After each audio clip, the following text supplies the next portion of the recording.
आज हम आपको बताने जा रहे हैं छोटा सा टॉपिक है जिसका नाम है आकार के अनुसार कीटनाशकों का वर्गीकरण according to size of soil particles. ठीक है, सॉइल साइंस का टॉपिक है, बहुत इंपॉर्टेंट है। चलिए देखते हैं। तो ये सॉइल सॉइल जो होती है, सॉइल बराबर होता है sand sand plus silt plus clay.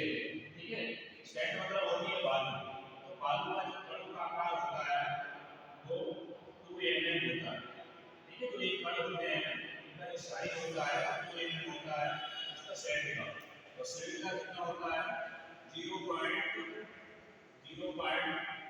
से 0.002 mm, ये होता है हमारा सैंड का।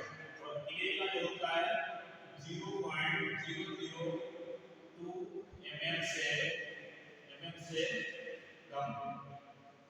ठीक है, ये होता है। तो ये जो बालू के कण है का वर्गीकरण है सैंड बालू।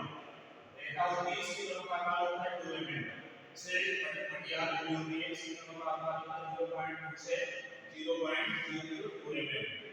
क्ले जो होती है हमारी चीनी मिट्टी होती है इसका आकार होता है 0.22 mm। ये एग्जाम के अनुसार वो